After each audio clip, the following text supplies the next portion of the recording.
Question 3. How do you keep your marriage fresh and strong and as new as day one? It was very interesting because when I fell in love with Brian and I knew he was the one, I didn't think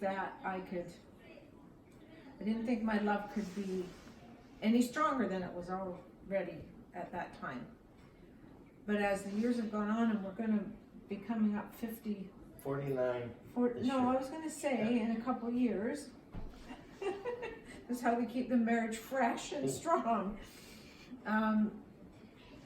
Every now and then I get this feeling, this overwhelming feeling like, oh my God, I've fallen in love with you again. And I tell him, I've fallen in love with you again. And how do we keep it fresh? Sometimes that's hard because we're very busy. So we have to make an effort and step back and make time. So we'll make a date so we can make time for each other.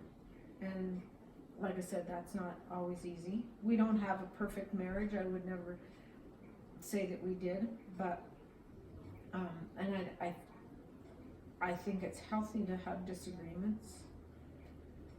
It's important to listen to each other and try and communicate. And we try and do that. But to keep it fresh, we try and do different things. The traveling is the big thing. Rotary is the other thing. We have our children and grandchildren, which we're really proud of. And I think that Brian and I have something really special.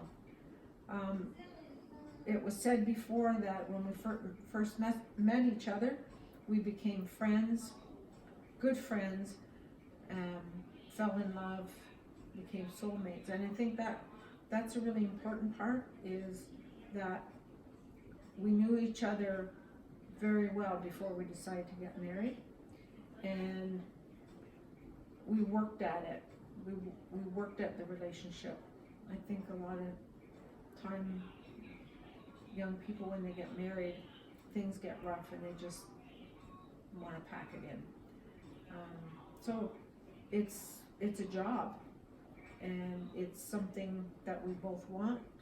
So we work at it to keep it fresh, to keep it strong, and to stay in love. And we try and make each other laugh, because that's important, is to have fun. And the other thing we often do is, like, I brought those little roses in for Dorothy from the garden, because I know she would like that. So little things. And sometimes Dorothy will be shopping and she'll bring me back a chocolate bar.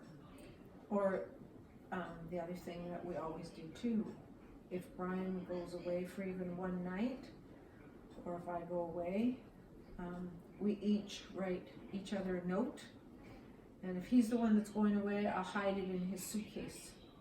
And he puts his note under my pillow. So when I go to bed that night, I have that love. It's like a love note from him and mine in his suitcase. And when we argue, and we do, because sometimes she's wrong, whether she admits it or not, it doesn't affect how you love someone, because we're good friends.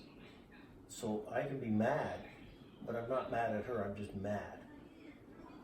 And so we can make that distinction, is that the anger is not at the relationship, it's just at the situation that's happening. And I think that's kept us strong too, is that when we have a disagreement, it doesn't challenge the love and the marriage, it's just a disagreement. Like, if you've got close friends, you can be mad at them, but you know they're still good friends. You're just mad at what's happening, not necessarily at the whole relationship. So I think that's the other thing that keeps us together. Done.